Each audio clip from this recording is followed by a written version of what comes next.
It took 6 production companies to make this movie happen, which is always a good sign. At 2A24. Did you think after a terrific run of movies like Ex Machina and Room, you could slip in a subpar horror movie without any asshole noticing? Well, I am that asshole. The bewitched. Also, the diagraph of VV was used before the 16th century, didn't have a space between the V's, and after the 16th century, the modern W was used, and this movie is set in the 17th century. So my point is, this logo is some bullshit. What went we out into this wilderness to find? Discount the crucible. I know we're going for an early colonist look for the costuming, but there's an 87% chance that beanie came from American Apparel. William and his family are banished from the plantation because of something Jesus things. Even if you're trying a subversive take on horror, make sure to include those discordant violins and children singing, or you'll be laughed out of the theater. Sudden daytime, sudden prone position grief, excitement. I know how this ends, with a fetus in space. Not only did the family decide to rapidly rebuild their living space, they also had time to grow farm animals and a pet. At least we know why they keep banging those kids out. Free labor. I haven't seen trees this menacing since The Happening. Boo! Sam? Apparently, this invisible, clumsy-ass witch will disturb the brush when she's absconding with the baby, but during the actual kidnapping, she was pro as shit at not making noise. Also, if you're an invisible-ass witch, why are you even concerned about running away? You could have taken the baby and just stood there, and there's nothing anybody could do. Also, the red cape in the woods is giving me a much stronger The Village vibe than I think the movie intended. Suddenly, this witch is visible again, and running with normal human speed. This tells me already that nobody knows what this witch can and can't do. No one will be seated during the slather your ugly old naked body and weird pomegranate jam scene. Also, I guess she's slathering baby guts on her naked body so that she'll be young again? I wouldn't know, since I can't see shit in this scene and I'm vaguely aroused. Movie asks me to watch a baby murder and an old naked bloody woman do witchy shit to herself in the course of 2 minutes, and I am 2 minutes past saying f*** you, movie. Brother looking down his sister's shirt, that's a synonym. Thomasin is really just mildly stirring in her sleep, but Caleb wakes her all the way up, just to tell her to go back to sleep. Movie utterly delights in telling me nothing. I can hear the director now. It'll be just like The Revenant, only with more corn and less bear rapes. 'Tis no ease to rise on a grey day. I've got the volume on this turned up to Michael Bay levels, and it's still hard to hear these people. Plus, they're speaking in that early colonial dialect. I mean, trying to understand words in this movie is difficult. I may have no idea what's going on, but this movie's pilgrim hats are on point. Serious question, is all this movie has to offer a bunch of creepy soundtrack shit set to glacial zoom shots of nature? I love thee marvellous well. This dialogue is unintelligible, so I'm going to assume it's the type of dialogue that makes this movie good. I'm not much of a hunter, but I would think something is fucked up if a rabbit just sat there while the dog incessantly barks at it. Black Phillip! Black Phillip! I'm pretty sure that's racist, if I'm hearing these demon children correctly. 21 minutes in, and other than the old lady naked chick writhing in the pit for a moment, not a lot of witching. Just some really shitty pre-colonial appearance, a stubborn goat, and lots of f***ing cloud cover. I know they're poor and everything, but he doesn't have one change of clothes. Dad's really always one slip in manure away from naked wood chopping. Also, somebody has to chop wood in a horror movie cliche. Hang on, the water's flowing downstream from Thomasin, who's cleaning her dad's shit-stained outfit in the brook, yet Caleb decides this is the best place for mom's water? You know what would help this kid's awkward sexual feelings towards his sister? Tickle fight. How thou could lose me father's silver wine cup in this hovel, I cannot know. Haven't done Peace, child. We interrupt this horror movie to bring you a wacky sitcom misunderstanding. Also, it feels like this family is cursed, and they constantly engage in real biblical sins, like stealing, bearing false witness, peeping down thy sister's shirt, and all that stuff. But is this the only family that's cursed? Surely there are others engaging in even worse shit, and they aren't bombarded with all the bad witch luck this movie seems to put on them. Thankfully, for the sake of this movie and my own heart, nothing bad ever happens in movies in this kind of darkness on remote farms. What's the point of the demon bunny? Can't demons conduct business with farm animals that don't require disguises? They can just do their normal shit while being invisible, right? And why a bunny? You must sleep tonight, Kate. This night and evermore. Amen. Dad interrupts the prayer, even though she's got one sentence to go. Jesus. Thomasin? Caleb? Are you abed? Catherine thinks that just because her kids don't answer, they can't possibly be listening to this conversation. She's old enough. She must leave to serve another family. It was not her fault. Caleb as well. We must keep him still. And Thomasin. I'll to the village with the horse and Thomasin tomorrow. Dad changes his mind about whoring out his daughter just to shut his wife up for the night. We will starve! How did this family last long enough to even grow shitty corn, which takes about a year, without also learning how to find, kill, pick, fish, and eat non-corn food sources in this region? Fowler! Nate, Fowler! Movie rips off the dog up by being a dog distraction from I Am Legend. Dog that is practically dead manages to yelp like something just happened to him, even though he's clearly been hurt for some time and should be dead. But if something did just happen to him, Caleb should have damn well been able to see it, since he was only like 50 feet away and walking in a straight line to where the dog was. Movie kills a baby and a dog within the first hour, and yet has generally forgotten a witch. Thomasin is that kind of knocked out when you rest your head gently on your arm. This goes on for some time. Caleb! Father!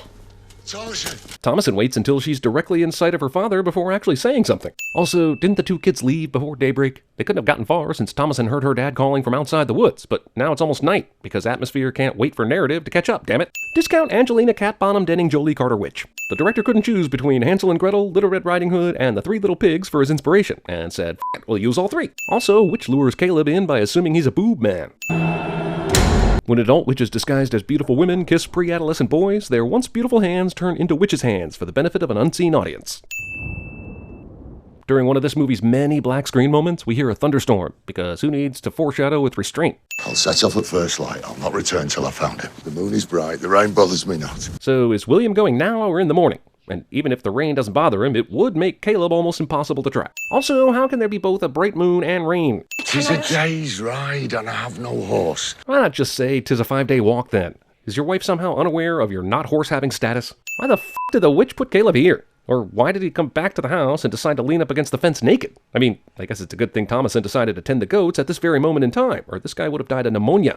And that'll teach you to stare at cleavage, young man. Okay, first off, they have no idea what happened to this boy, but they immediately go the let's poke a hole in his head route. Second off, all of them apparently know what to do in this situation. You know, when you find a child that's been wandering in the woods for a couple hours, then shows up naked and comatose in the rain. Happens all the goddamn time. Does this not look like witchcraft? What witch? Good question. We're almost 2/3 through the movie and have only seen her twice. We're back to the plantation in the morning. Find a good family for Thomasin. We'll take Caleb to the doctors. William's just calling out his to-do list for tomorrow, which involves a doctor's visit, probably picking up some milk and bread, and selling off his oldest daughter to a new family. And I was so ravished with his love towards me. I thought it far exceeded the affection of the kindest husband. What a great scene this is. If they'd put it in any other movie not called The Witch, I might really enjoy it. The director said, let's have him puke up an apple, because that is weird and impossible and creepy, and even though there's only 40 minutes left, I really don't know what I'm doing, and so I'm leaning more toward dissonant scares than actual plot resolution. Also, let's have your character vomit an apple representing Adam's original sin. That'll make you look like even more of an asshole. Jonas, pray. I cannot remember my breath. Finish him!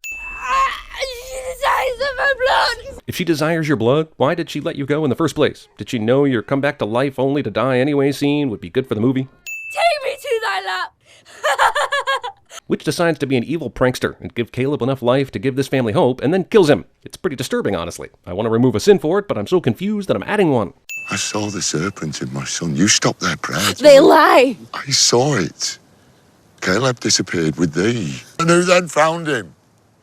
Pale as death, naked as sin and witched. Well, Will's got all the evidence he needs. No use in checking out the probably haunted woods that they forbade the kids to go into. Also, let's talk about William's dickhead character. Not only did it take his family from a nice place in England to subsequently more miserable living conditions, he also let his son take the blame for going into the woods, let Thomasin take the blame for the cup, lied to his wife, didn't provide food for his family, and now he's calling his f***ing daughter a witch.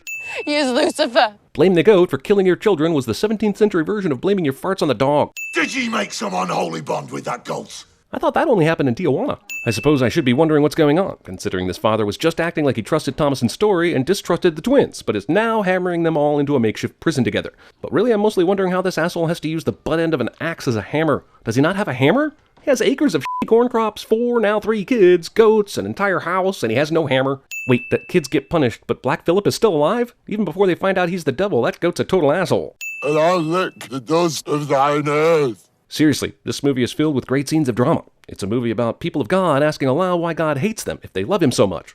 And you sense their powerlessness throughout. It may be why so many people actually like this thing, but it's so slow, and the horror is so minimal and confusing. It leaves us wanting.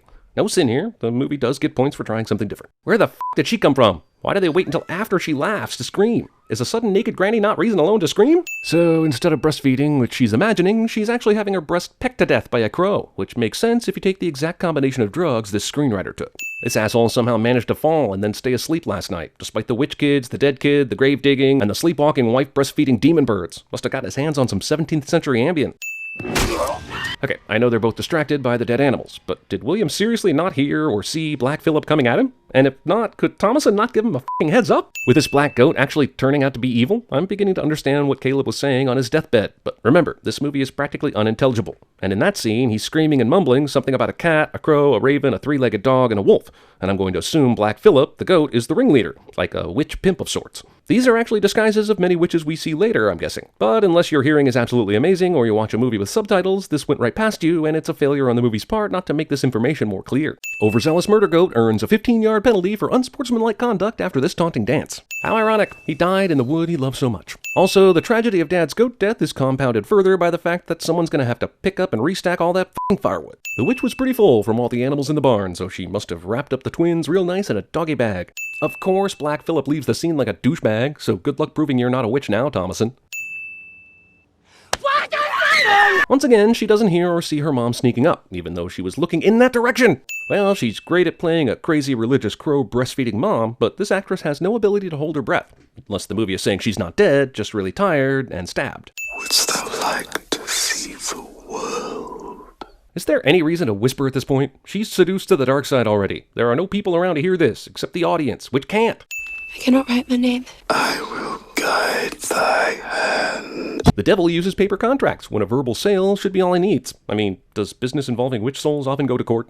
Oh look, there are lots of witches. Why isn't this movie called The Bewitches? So she's entering a coven of witches. I guess all we just saw was some sort of recruiting thing. Who knows? She's a witch now, I guess. Going to Hogwarts. Wait, why is she rising? She didn't partake in the campfire ceremony. She's new! That's cheating! Also, what happened to the twins? F*** you, that's what. I mean, Thomasin fell asleep after the old witch attacked them in the goat pen. Next morning, dead animals and sleepy Thomasin, but no twins! And they are never so much as mentioned again. F*** this movie in the ear! Jesus, I haven't seen a film so muddled and pointless get so much attention since One Night in Paris. You know the man you truly are, Remus. This heart is where you truly live. This heart here.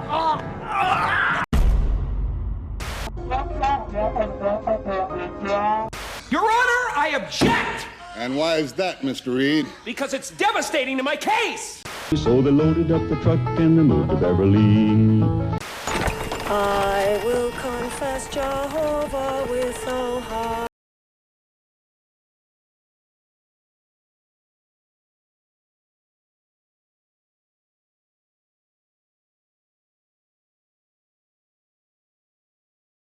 Honey, baby.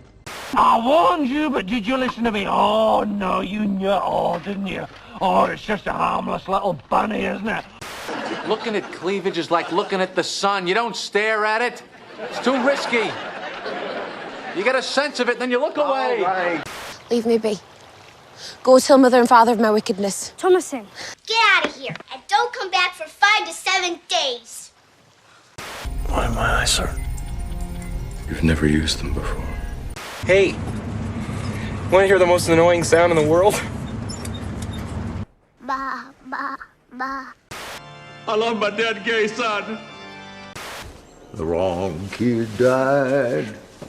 Shark bait, ooh ha ha. Shark bait, ooh ha ha. Shark bait, ooh. Then I saw the Congo creeping through the black, cutting through the forest with a golden track.